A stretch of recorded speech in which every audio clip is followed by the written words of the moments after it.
বিসমিল্লাহির রহমানির রহিম। পরম করুণাময় ও অসীম দয়ালু আল্লাহর নামে শুরু। ইয়াসআলুনাকা আনিল আনফাল কুলিল আনফালু লিল্লাহি ওয়ার রাসূল ফাত্তাকুল্লাহা ওয়া আসলিহু যাতা বাইনিকুম ওয়া আতিউল্লাহা ওয়া রাসূলাহু ইন কুনতুম মুমিনিন। আপনার কাছে জিজ্ঞেস করে গনিমতের হুকুম। বলে দিন, গনিমতের মাল হল আল্লাহর এবং রসুলের। অতএব তোমরা আল্লাহকে ভয় করো এবং নিজেদের অবস্থা সংশোধন করে নাও, আর আল্লাহ এবং তার রসুলের হুকুম মান্য করো যদি ঈমানদার হয়ে থাকো।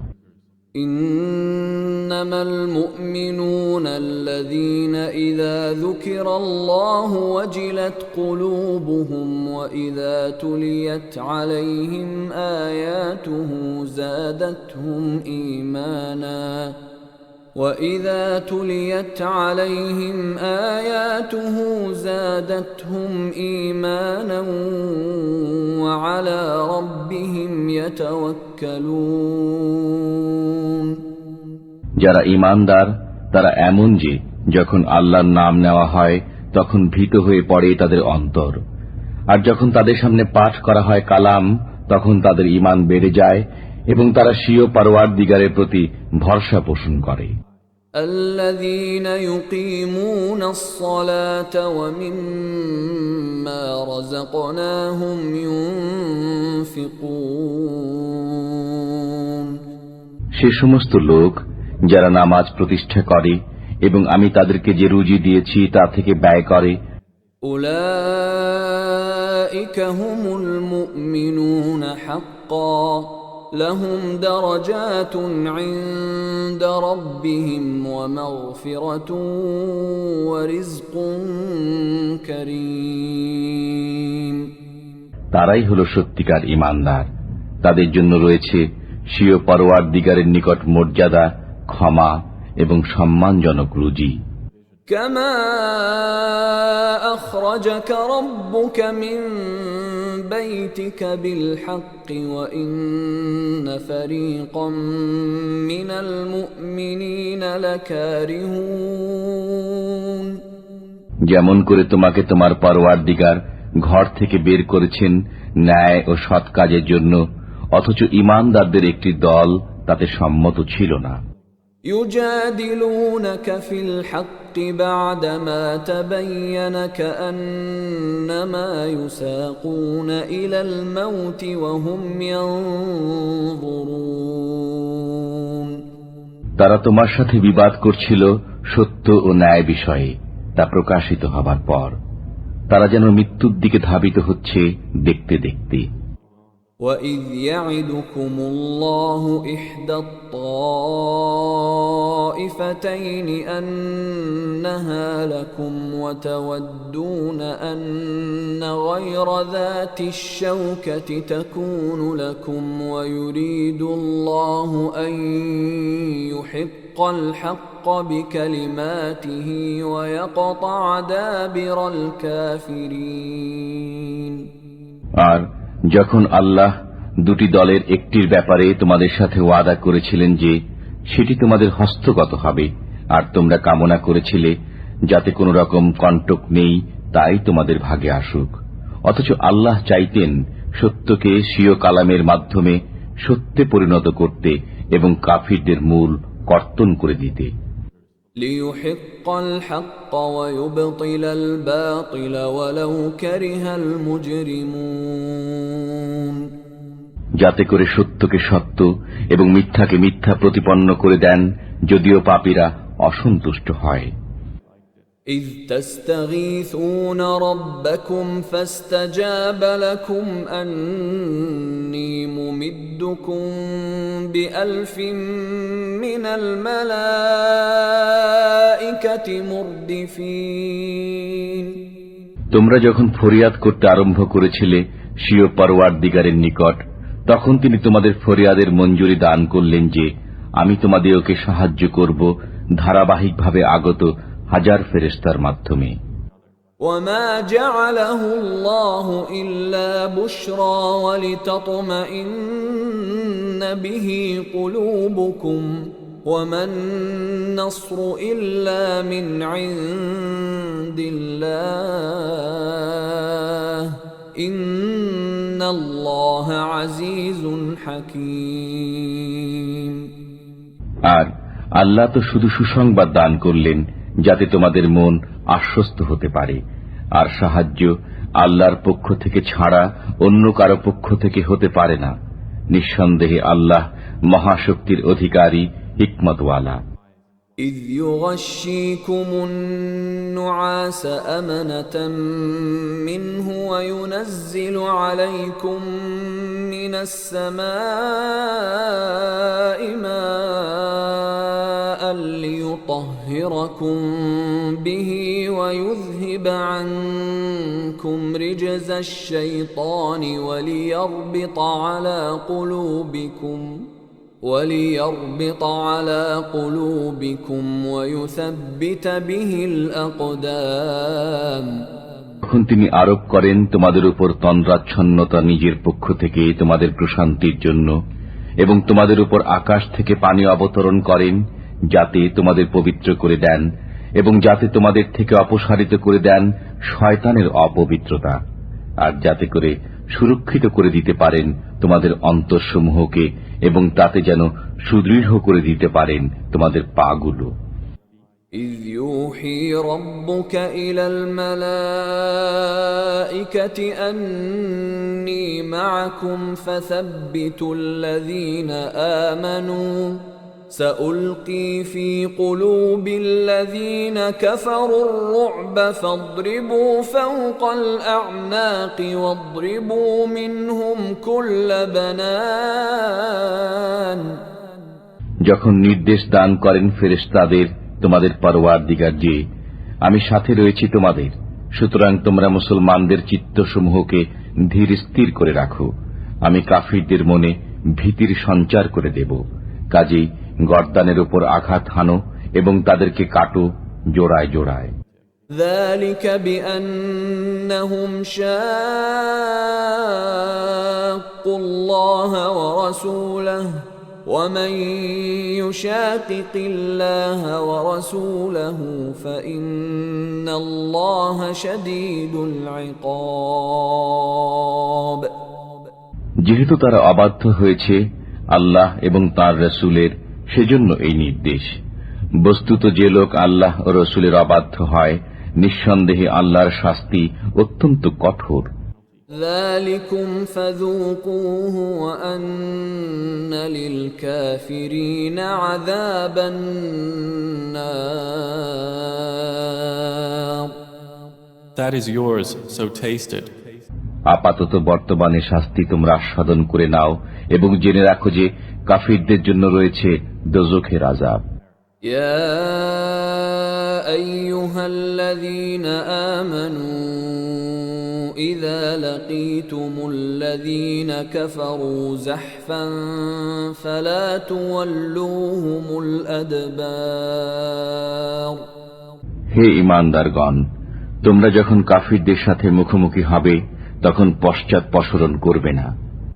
ومن يولهم يومئذ دبره إلا متحرفا لقتال أو متحيزا إلى فئة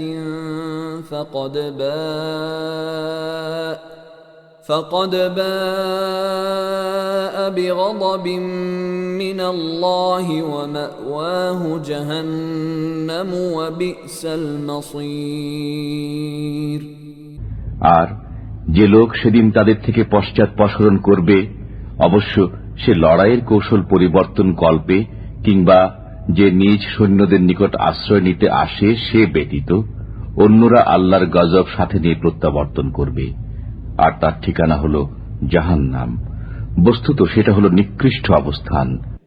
فلم تقتلوهم ولكن الله قتلهم وما رميت إذ رميت ولكن الله رمى وليبلي المؤمنين منه بلاء حسنا إن الله سميع عليم সুতরাং তোমরা তাদেরকে হত্যা করনি, বরং আল্লাহই তাদেরকে হত্যা করেছেন।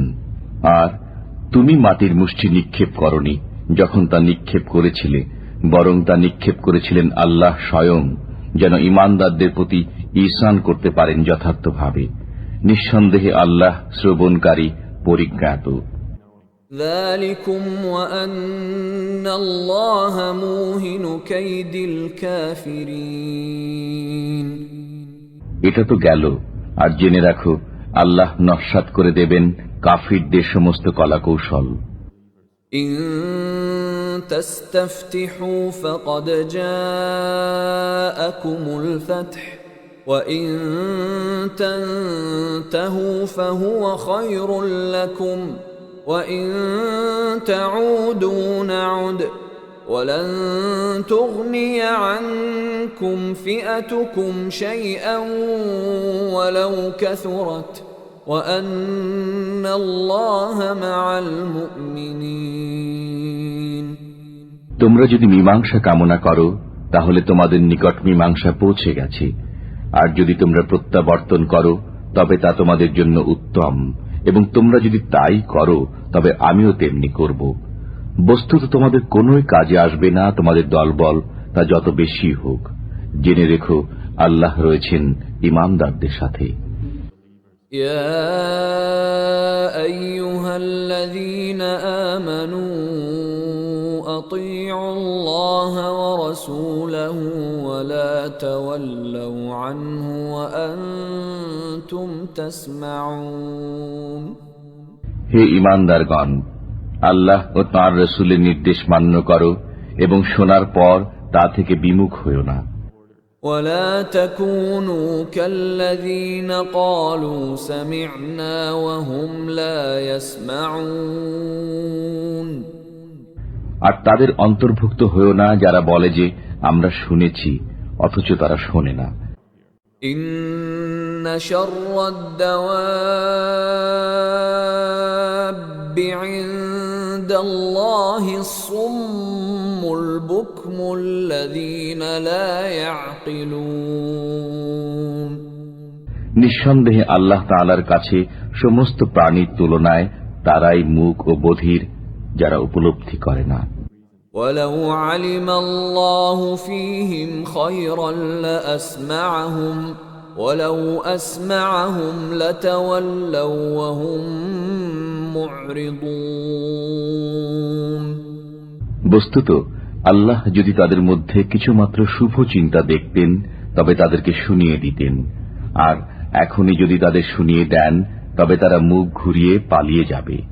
يا أيها الذين آمنوا استجيبوا لله وللرسول إذا دعاكم لما يحييكم واعلموا أن الله يحول بين المرء وقلبه وأنه إليه تحشرون হে ঈমানদারগণ, আল্লাহ ও তাঁর রাসূলের নির্দেশ মান্য করো যখন তোমাদের যে কাজের প্রতি আহ্বান করা হয় যাতে রয়েছে তোমাদের জীবন। জেনে রেখো আল্লাহ মানুষের এবং তার অন্তরের মাঝে অন্তরায় হয়ে যান। বস্তুত তোমরা সবাই তাঁরই নিকট সমবেত হবে। واتقوا فتنة لا تصيبن الذين ظلموا منكم خاصة واعلموا أن الله شديد العقاب আর তোমরা এমন ফাসাদ থেকে বেঁচে থাকো যা বিশেষত তাদের উপর পতিত হবে না যারা তোমাদের মধ্যে জালিম, এবং জেনে রাখো যে আল্লাহর আযাব অত্যন্ত কঠোর। واذكروا إذ أنتم قليل مستضعفون في الأرض تخافون أن يتخطفكم الناس فآواكم وأيدكم بنصره ورزقكم من الطيبات لعلكم تشكرون আর স্মরণ করো যখন তোমরা ছিলে অল্প, পরাজিত অবস্থায় পড়েছিলে দেশে, ভীত সন্ত্রস্ত ছিলে যে তোমাদের না অন্যেরা ছোঁ মেরে নিয়ে যায়। অতঃপর তিনি তোমাদের আশ্রয় ঠিকানা দিয়েছেন, স্বীয় সাহায্যের দ্বারা তোমাদের শক্তি দান করেছেন এবং পরিচ্ছন্ন জীবিকা দিয়েছেন যাতে তোমরা শুকরিয়া আদায় করো। يا أيها الذين آمنوا لا تخونوا الله والرسول وتخونوا أماناتكم وأنتم تعلمون হে ঈমানদারগণ, খেয়ানত করো না আল্লাহর সাথে ও রসুলের সাথে, এবং খেয়ানত করো না নিজেদের পারস্পরিক আমানতে জেনে শুনে। واعلموا أنما أموالكم وأولادكم فتنة وأن الله عنده أجر عظيم আর জেনে রাখো তোমাদের ধন সম্পদ ও সন্তান সন্ততি অকল্যাণের সম্মুখীনকারী, বস্তুত আল্লাহর নিকটে আছে মহা সওয়াব। يا أيها الذين آمنوا إن تتقوا الله يجعل لكم فرقانا ويكفر عنكم سيئاتكم ويغفر لكم والله ذو الفضل العظيم হে ঈমানদারগণ, তোমরা যদি আল্লাহকে ভয় করতে থাকো তবে তিনি তোমাদের মধ্যে ফয়সালা করে দেবেন এবং তোমাদের থেকে তোমাদের পাপকে সরিয়ে দেবেন এবং তোমাদের ক্ষমা করবেন। বস্তুত আল্লাহর অনুগ্রহ অত্যন্ত মহান। وَإِذْ يَمْكُرُ بِكَ الَّذِينَ كَفَرُوا لِيُثْبِتُوكَ أَوْ يَقْتُلُوكَ أَوْ يُخْرِجُوكَ وَيَمْكُرُونَ وَيَمْكُرُ اللَّهُ وَاللَّهُ خَيْرُ الْمَاكِرِينَ আর কাফিররা যখন প্রতারণা করত আপনাকে বন্দী অথবা হত্যা করার উদ্দেশ্যে কিংবা আপনাকে বের করে দেওয়ার জন্য, তখন তারা যেমন চক্রান্ত করত তেমনি আল্লাহ কৌশল করতেন। বস্তুত আল্লাহ শ্রেষ্ঠতম কৌশলী। وَإِذَا تُتْلَى عَلَيْهِمْ آيَاتُنَا قالوا قد سمعنا لو نشاء لقلنا مثل هذا إن هذا إلا أساطير الأولين আর কেউ যখন তাদের নিকট আমার আয়াতসমূহ পাঠ করে তবে বলে, আমরা শুনেছি, ইচ্ছা করলে আমরাও এমন বলতে পারি, এ তো পূর্ববর্তী ইতিকথা ছাড়া আর কিছুই নয়। وَإِذْ قَالُوا اللَّهُمَّ إِن كَانَ هَذَا هُوَ الْحَقَّ مِنْ عِندِكَ فَأَمْطِرْ عَلَيْنَا حِجَارَةً مِنَ السَّمَاءِ أَوْ ائْتِنَا بِعَذَابٍ أَلِيمٍ তাছাড়া তারা যখন বলতে আরম্ভ করে যে, ইয়া আল্লাহ, এই যদি তোমার পক্ষ থেকে আগত সত্য দিন হয়ে থাকে তবে আমাদের উপর আকাশ থেকে প্রস্তর বর্ষণ করো কিংবা আমাদের উপর বেদনাদায়ক আযাব নাজিল করো।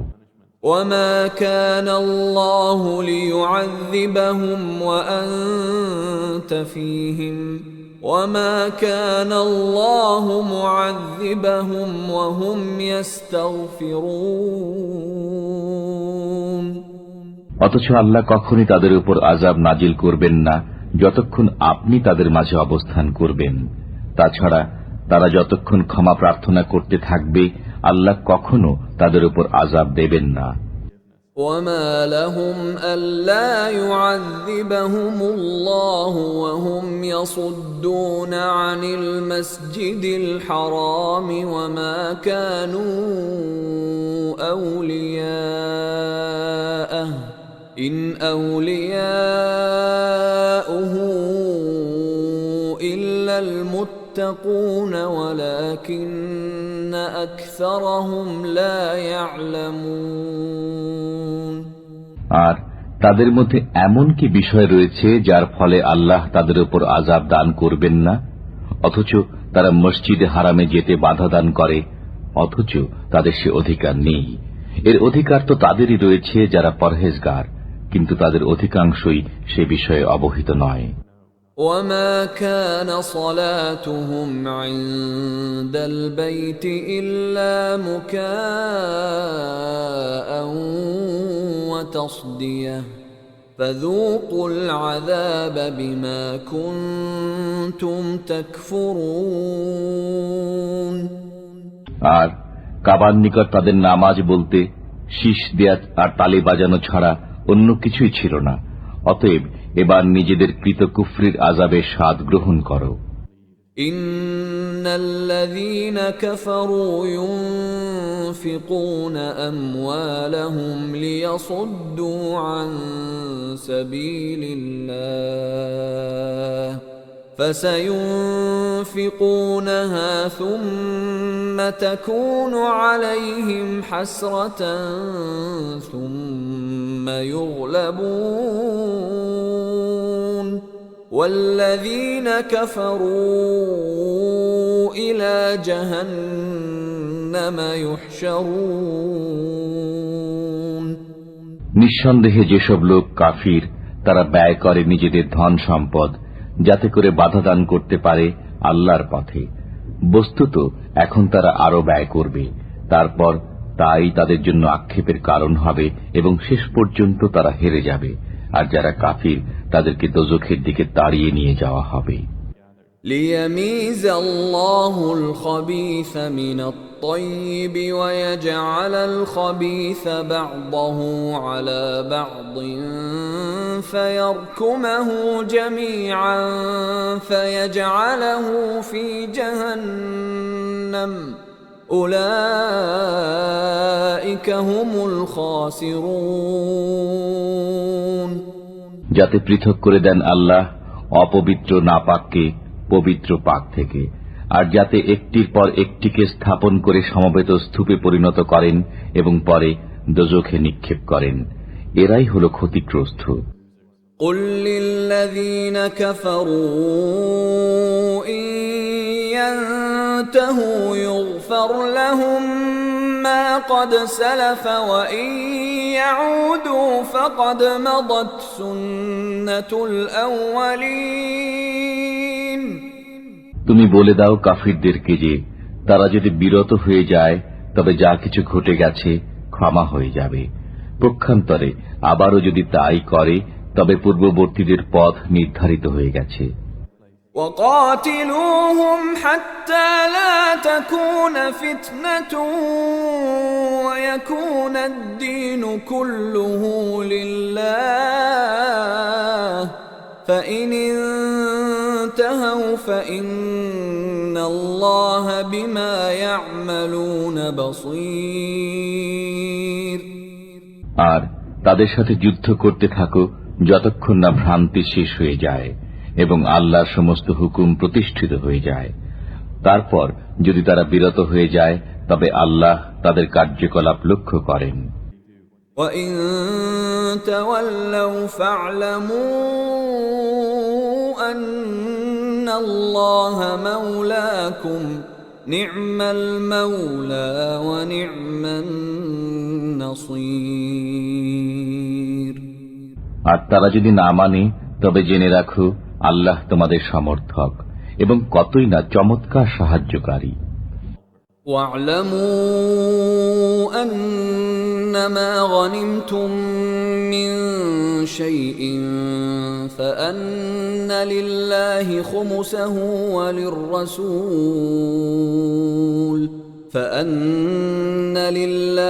خمسه وللرسول ولذي القربى واليتامى والمساكين وابن السبيل إن كنتم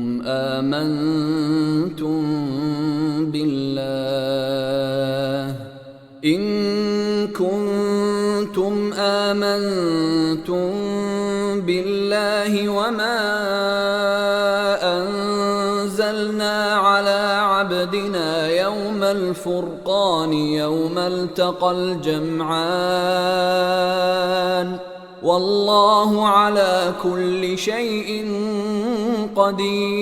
قدير। আর একথা জেনে রাখো যে কোন বস্তু সামগ্রীর মধ্য থেকে যা কিছু তোমরা গনিমত হিসাবে পাও তার 1/5 হল আল্লাহর জন্য, রসুলের জন্য, তার নিকট আত্মীয় স্বজনের জন্য এবং এতিম, অসহায় ও মুসাফিরদের জন্য, যদি তোমাদের বিশ্বাস থাকে আল্লাহর উপর এবং সে বিষয়ের উপর যা আমি আমার বান্দার প্রতি অবতীর্ণ করেছি ফয়সালার দিনে, যেদিন সম্মুখীন হয়ে যায় উভয় সেনাদল। আর আল্লাহ সবকিছুর উপরই ক্ষমতাশীল। إذ أنتم بالعدوة الدنيا وهم بالعدوة القصوى والركب أسفل منكم ولو تواعدتم لاختلفتم في الميعاد ولكن ليقضي الله أمرا كان مفعولا ليهلك من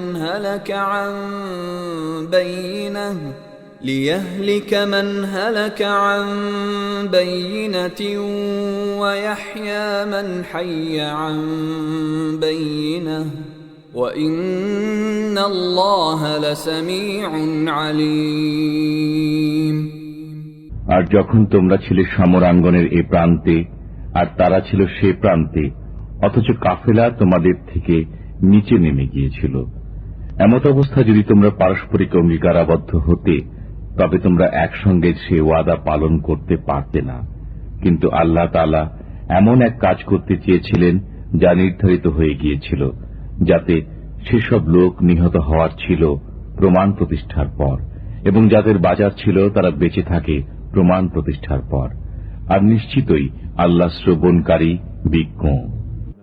إذ يريكهم الله في منامك قليلا ولو أراكهم كثيرا لفشلتم ولتنازعتم في الأمر ولكن الله سلم إنه عليم بذات الصدور। আল্লাহ যখন তোমাকে স্বপ্নে সেসব কাফিরের পরিমাণ অল্প করে দেখালেন, বেশি করে দেখালে তোমরা কাপুরুষতা অবলম্বন করতে এবং কাজের বেলায় বিপদ সৃষ্টি করতে, কিন্তু আল্লাহ বাঁচিয়ে দিয়েছেন। তিনি অতি উত্তমভাবে জানেন যা কিছু অন্তরে রয়েছে। وَإِذْ يُرِيكُمُوهُمْ إِذِ الْتَقَيْتُمْ فِي أَعْيُنِكُمْ قَلِيلًا وَيُقَلِّلُكُمْ فِي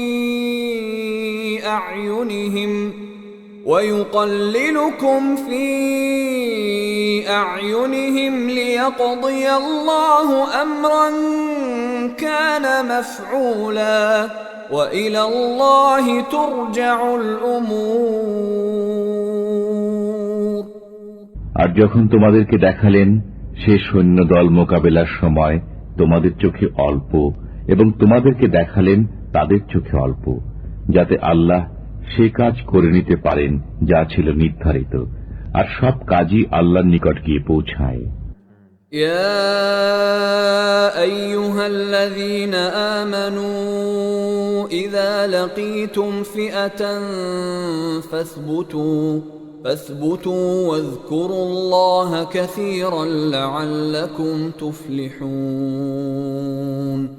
হে ঈমানদারগণ, তোমরা যখন কোন বাহিনীর সাথে সংঘাতে লিপ্ত হও তখন সুদৃঢ় থাকো এবং আল্লাহকে অধিক পরিমাণে স্মরণ করো, যাতে তোমরা উদ্দেশ্যে কৃতকার্য হতে পারো।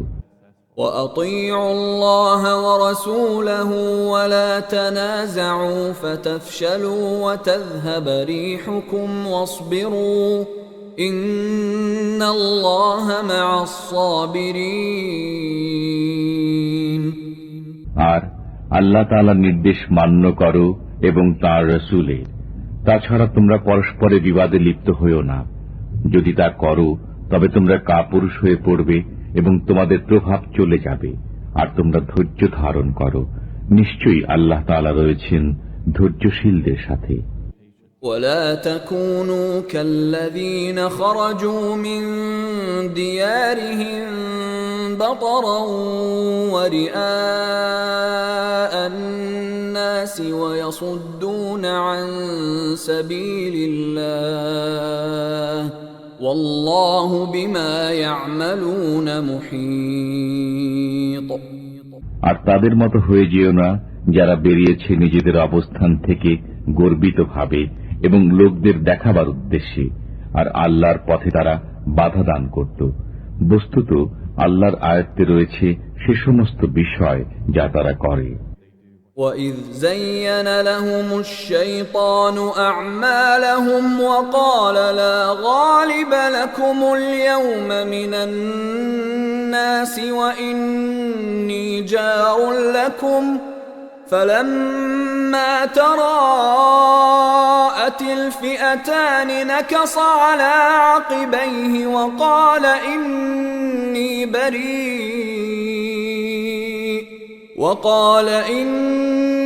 بريء منكم إني أرى ما لا ترون إني أخاف الله والله شديد العقاب। আর যখন সুদৃশ্য করে দিল শয়তান তাদের দৃষ্টিতে তাদের কার্যকলাপকে এবং বলল যে আজকের দিনে মানুষই তোমাদের উপর বিজয়ী হতে পারবে না, আর আমি হলাম তোমাদের সমর্থক।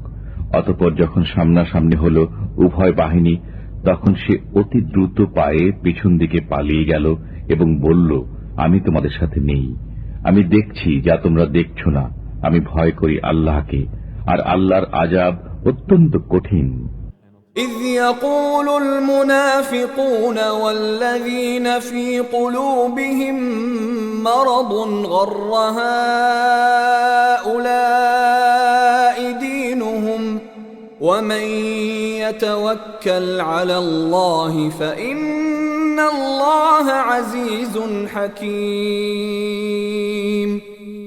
যখন মুনাফিকরা বলতে লাগলো এবং যাদের অন্তর ব্যথিগ্রস্ত, এরা নিজেদের ধর্মের উপর গর্বিত, বস্তুত যারা ভরসা করে আল্লাহর উপর সে নিশ্চিন্ত, কেননা আল্লাহ অতি পরাক্রমশীল সুবিজ্ঞ।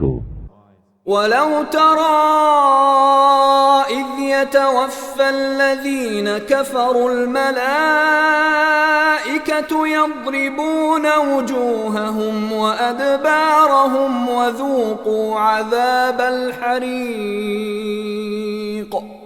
আর যদি তুমি দেখো যখন ফেরেশতারা কাফিরদের জান কবজ করে, প্রহার করে তাদের মুখে এবং তাদের পশ্চাৎ দেশে, আর বলে জ্বলন্ত আযাবের স্বাদ গ্রহণ করো।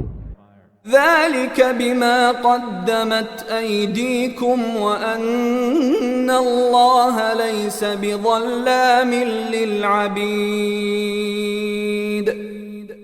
এই হলো সেসবের বিনিময় যা তোমরা তোমাদের পূর্বে পাঠিয়েছ নিজের হাতে, বস্তুত এটি এজন্য যে আল্লাহ বান্দার উপর জুলুম করেন না। كدأب آل فرعون والذين من قبلهم كفروا بآيات الله فأخذهم الله بذنوبهم إن الله قوي شديد العقاب। যেমন রীতি রয়েছে ফিরাউনের অনুসারীদের এবং তাদের পূর্বে যারা ছিল তাদের ব্যাপারে যে এরা আল্লাহর নির্দেশের প্রতি অস্বীকৃতি জ্ঞাপন করেছে এবং সেজন্য আল্লাহ তাআলা তাদের পাকড়াও করেছেন, তাদেরই পাপের দরুন। নিঃসন্দেহে আল্লাহ তাআলা মহাশক্তিশালী, কঠিন শাস্তিদাতা। ذلك بأن الله لم يك مغيرا نعمة أنعمها على قوم حتى يغيروا ما بأنفسهم وأن الله سميع عليم. তার কারণ এই যে আল্লাহ কখনো পরিবর্তন করেন না সেসব নিয়ামত যা তিনি কোন জাতিকে দান করেছিলেন, যতক্ষণ না সে জাতি নিজেই পরিবর্তিত করে দেয় নিজের জন্য নির্ধারিত বিষয়। বস্তুত আল্লাহ শ্রবণকারী, মহাজ্ঞানী। كدأب آل فرعون والذين من قبلهم كذبوا بآيات ربهم فأهلكناهم بذنوبهم وأغرقنا آل فرعون وكل كانوا ظالمين. যেমন ছিল রীতি ফিরআউনের বংশধর এবং যারা তাদের পূর্বে ছিল, তারা মিথ্যা প্রতিপন্ন করেছিল স্বীয় পালনকর্তার নিদর্শনসমূহকে। অতঃপর আমি তাদেরকে ধ্বংস করে দিয়েছি তাদের পাপের দরুন এবং ডুবিয়ে মেরেছি ফিরআউনের বংশধরদের। বস্তুত এরা ছিল সবাই জালিম। ইন্না শাররাদ দাওয়াবি ইনদাল্লাহিল্লাযীনা কাফারু ফাহুম লা ইউমিনুন। সমস্ত জীবের মাঝে আল্লাহর নিকট তারাই সবচেয়ে নিকৃষ্ট যারা অস্বীকারী হয়েছে অতঃপর আর ঈমান আনেনি। الذين عاهدت منهم ثم ينقضون عهدهم في كل مرة وهم لا يتقون. যাদের সাথে তুমি চুক্তি করেছো তাদের মধ্য থেকে অতঃপর প্রতিবার তারা নিজেদের কৃত চুক্তি লঙ্ঘন করে এবং তারা ভয় করে না। فإما تثقفنهم في الحرب فشرد بهم من خلفهم لعلهم يذكرون. সুতরাং যদি কখনো তুমি তাদেরকে যুদ্ধে পেয়ে যাও তবে তাদের এমন শাস্তি দাও যেন তাদের উত্তরসূরিরা তাই দেখে পালিয়ে যায়, তাদেরও যেন শিক্ষা হয়। وَإِمَّا تَخَافَنَّ مِنْ قَوْمٍ خِيَانَةً فَانبِذْ إِلَيْهِمْ عَلَى سَوَاءٍ إِنَّ اللَّهَ لَا يُحِبُّ الْخَائِنِينَ. তবে কোন সম্প্রদায়ের ধোঁকা দেওয়ার ব্যাপারে যদি তোমাদের ভয় থাকে তবে তাদের চুক্তি তাদের দিকে ছুঁড়ে ফেলে দাও এমন ভাবে যেন হয়ে যাও তোমরা ও তারা সমান। নিশ্চয়ই আল্লাহ ধোঁকাবাজ প্রতারককে পছন্দ করেন না। وَلَا يَحْسَبَنَّ الَّذِينَ كَفَرُوا سَبَقُوا إِنَّهُمْ لَا يُعْجِزُونَ. আর কাফিররা যেন একথা মনে না করে যে তারা বেঁচে গেছে, কখনো এরা আমাকে পরিশ্রান্ত করতে পারবে না। وَأَعِدُّوا لَهُم مَّا اسْتَطَعْتُم مِّن قُوَّةٍ وَمِن رِّبَاطِ الْخَيْلِ تُرْهِبُونَ بِهِ عَدُوَّ اللَّهِ وَعَدُوَّكُمْ وَآخَرِينَ مِن دُونِهِمْ لَا تَعْلَمُونَهُمُ اللَّهُ يَعْلَمُهُمْ وَمَا تُنفِقُوا مِن شَيْءٍ فِي سَبِيلِ اللَّهِ يُوَفَّ إِلَيْكُمْ وَأَنتُمْ لَا تُظْلَمُونَ. আর প্রস্তুত করো তাদের সাথে যুদ্ধের জন্য যাই কিছু সংগ্রহ করতে পারো নিজের শক্তি সামর্থ্যের মধ্য থেকে এবং পালিত ঘোড়া থেকে, যেন প্রভাব পড়ে আল্লাহর শত্রুদের উপর এবং তোমাদের শত্রুদের উপর, আর তাদেরকে ছাড়া অন্যদের উপরও যাদেরকে তোমরা জানো না। আল্লাহ তাদেরকে চেনেন। বস্তুত যা কিছু তোমরা ব্যয় করবে আল্লাহর রাহে তা তোমরা পরিপূর্ণভাবে ফিরে পাবে এবং তোমাদের কোনো হক অপূর্ণ থাকবে না। وَإِن جنحوا للسلم فاجنح لها وتوكل على الله إنه هو السميع العليم আর যদি তারা সন্ধি করতে আগ্রহ প্রকাশ করে তাহলে তুমিও সেদিকেই আগ্রহী হও এবং আল্লাহর উপর ভরসা করো। নিঃসন্দেহে তিনি শ্রবণকারী, পরিজ্ঞাত। وَإِن يُرِيدُوا أَن يَخْدَعُوكَ فَإِنَّ حَسْبَكَ اللَّهُ هُوَ الَّذِي أَيَّدَكَ بِنَصْرِهِ وَبِالْمُؤْمِنِينَ পক্ষান্তরে তারা যদি তোমাকে প্রতারণা করতে চায় তবে তোমার জন্য আল্লাহই যথেষ্ট। তিনি তোমাকে শক্তি জুগিয়েছেন স্বীয় সাহায্যে ও মুসলমানদের মাধ্যমে। وَأَلَّفَ بَيْنَ قُلُوبِهِمْ لَوْ أَنفَقْتَ مَا فِي الْأَرْضِ جَمِيعًا مَا أَلَّفْتَ بَيْنَ قُلُوبِهِمْ وَلَكِنَّ اللَّهَ أَلَّفَ بَيْنَهُمْ ইন্নাহু আজিজুন হাকীম। আর প্রীতি সঞ্চার করেছেন তাদের অন্তরে। যদি তুমি সেসব কিছু ব্যয় করে ফেলতে যা কিছু জমিনের বুকে রয়েছে, তাদের মনে প্রীতি সঞ্চার করতে পারতে না, কিন্তু আল্লাহ তাদের মনে প্রীতি সঞ্চার করেছেন। নিঃসন্দেহে তিনি পরাক্রমশালী, সুকৌশলী। يا أيها النبي حسبك الله ومن اتبعك من المؤمنين হে নবী, আপনার জন্য এবং যেসব মুসলমান আপনার সাথে রয়েছে তাদের সবার জন্য আল্লাহ যথেষ্ট। يا أيها النبي حرض المؤمنين على القتال إن يكن منكم 20 صابرون يغلبوا 200 وإن يكن منكم 100 يغلبوا 1000 من الذين كفروا بأنهم قوم لا يفقهون হে নবী, আপনি মুসলমানদের উৎসাহিত করুন জিহাদের জন্য। তোমাদের মধ্যে যদি 20 জন দৃঢ়পদ ব্যক্তি বর্তমান থাকে তবে জয়ী হবে 200 মোকাবেলায়, আর যদি তোমাদের মধ্যে থাকে 100 লোক তবে জয়ী হবে 1000 কাফিরের উপর। তার কারণ ওরা জ্ঞানহীন।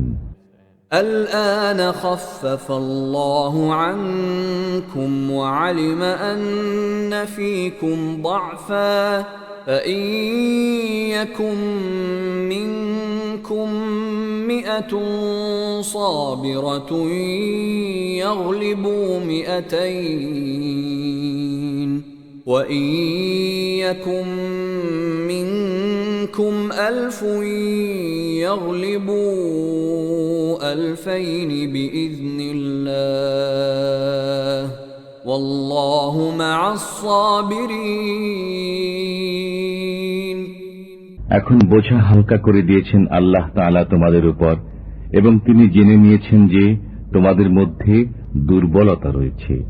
কাজেই তোমাদের মধ্যে যদি দৃঢ়চিত্ত 100 লোক বিদ্যমান থাকে তবে জয়ী হবে 200 উপর, আর যদি তোমরা 1000 হও তবে আল্লাহর হুকুম অনুযায়ী জয়ী হবে 2000 উপর, আর আল্লাহ রয়েছেন দৃঢ়চিত্ত লোকদের সাথে। ما كان لنبي أن يكون له أسرى حتى يثخن في الأرض تريدون عرض الدنيا والله يريد الآخرة والله عزيز حكيم নবীর পক্ষে উচিত নয় বন্দীদেরকে নিজের কাছে রাখা যতক্ষণ না দেশময় প্রচুর রক্তপাত ঘটাবে। তোমরা পার্থিব সম্পদ কামনা করো, অথচ আল্লাহ চান আখিরাত, আর আল্লাহ হচ্ছেন পরাক্রমশালী, হিকমতওয়ালা। لولا كتاب من الله سبق لمسكم فيما أخذتم عذاب عظيم যদি একটি বিষয় না হতো যা পূর্ব থেকেই আল্লাহ লিখে রেখেছেন, তাহলে তোমরা যা গ্রহণ করছো সেজন্য বিরাট আযাব এসে পৌঁছাতো। فكلوا مما غنمتم حلالا طيبا واتقوا الله إن الله غفور رحيم সুতরাং তোমরা খাও গনিমত হিসাবে তোমরা যে পরিচ্ছন্ন ও হালাল বস্তু অর্জন করেছো তা থেকে, আর আল্লাহকে ভয় করতে থাকো, নিশ্চয়ই আল্লাহ ক্ষমাশীল মেহেরবান। يا أيها النبي قل لمن في أيديكم من الأسرى إن يعلم الله في قلوبكم خيرا يؤتكم خيرا مما أخذ منكم ويغفر لكم والله غفور رحيم হে নবী, তাদেরকে বলে দাও যারা তোমার হাতে বন্দী হয়ে আছে যে আল্লাহ যদি তোমাদের অন্তরে কোন রকম মঙ্গল চিন্তা রয়েছে বলে জানেন, তবে তোমাদেরকে তার চেয়ে বহুগুণ বেশি দান করবেন যা তোমাদের কাছ থেকে বিনিময়ে নেওয়া হয়েছে। তাছাড়া তোমাদেরকে তিনি ক্ষমা করে দেবেন, বস্তুত আল্লাহ ক্ষমাশীল করুণাময়। وَإِن يُرِيدُوا خِيَانَتَكَ فَقَدْ خَانُوا اللَّهَ مِن قَبْلُ فَأَمْكَنَ مِنْهُمْ وَاللَّهُ عَلِيمٌ حَكِيمٌ আর যদি তারা তোমার সাথে প্রতারণা করতে চায়, বস্তুত তারা আল্লাহর সাথেও ইতিপূর্বে প্রতারণা করেছে, অতঃপর তিনি তাদেরকে ধরিয়ে দিয়েছেন, আর আল্লাহ সর্ববিষয়ে পরিজ্ঞাত সুকৌশলী। إن الذين آمنوا وهاجروا وجاهدوا بأموالهم وأنفسهم في سبيل الله والذين آووا ونصروا أولئك بعضهم أولياء بعض والذين آمنوا ولم يهاجروا ما لكم من ولايتهم من شيء حتى يهاجروا وإن استنصروكم في الدين فعليكم النصر إلا على قوم بينكم وبينهم ميثاق والله بما تعملون بصير এতে কোনো সন্দেহ নেই যে যারা ঈমান এনেছে, দেশ ত্যাগ করেছে, স্বীয় জান ও মাল দ্বারা আল্লাহর রাহে জিহাদ করেছে এবং যারা তাদেরকে আশ্রয় ও সাহায্য সহায়তা দিয়েছে, তারা একে অপরের সহায়ক। আর যারা ঈমান এনেছে কিন্তু দেশ ত্যাগ করেনি, তাদের বন্ধুত্বে তোমাদের প্রয়োজন নেই যতক্ষণ না তারা দেশ ত্যাগ করে। অবশ্য যদি তারা ধর্মীয় ব্যাপারে তোমাদের সহায়তা কামনা করে, তবে তাদের সাহায্য করা তোমাদের কর্তব্য, কিন্তু তোমাদের সাথে যাদের সহযোগী চুক্তি বিদ্যমান রয়েছে তাদের মোকাবেলায় নয়। বস্তুত তোমরা যা কিছু করো আল্লাহ সেসবই দেখেন। والذين كفروا بعضهم أولياء بعض إلا تفعلوه تكن فتنة في الأرض وفساد كبير আর যারা কাফির তারা পারস্পরিক সহযোগী বন্ধু। তোমরা যদি এমন ব্যবস্থা না করো তবে দাঙ্গা হাঙ্গামা বিস্তার লাভ করবে এবং দেশময় বড়ই অকল্যাণ হবে। والذين آمنوا وهاجروا وجاهدوا في سبيل الله والذين آووا والذين آووا ونصروا أولئك هم المؤمنون حقا لهم مغفرة ورزق كريم আর যারা ঈমান এনেছে, নিজেদের ঘর বাড়ি ছেড়েছে এবং আল্লাহর রাহে জিহাদ করেছে এবং যারা তাদেরকে আশ্রয় দিয়েছে, সাহায্য সহায়তা করেছে, তারাই হল সত্যিকার মুসলমান। তাদের জন্য রয়েছে ক্ষমা ও সম্মানজনক রুজি। والذين آمنوا من بعد وهاجروا وجاهدوا معكم فأولئك منكم وأولو الأرحام بعضهم أولى ببعض في كتاب الله إن الله بكل شيء عليم আর যারা ঈমান এনেছে পরবর্তী পর্যায়ে এবং ঘর বাড়ি ছেড়েছে এবং তোমাদের সাথে সম্মিলিত হয়ে জিহাদ করেছে, তারাও তোমাদেরই অন্তর্ভুক্ত। বস্তুত যারা আত্মীয়, আল্লাহর বিধান মতে তারা পরস্পর বেশি হকদার। নিশ্চয়ই আল্লাহ যাবতীয় বিষয়ে সক্ষম ও অবগত।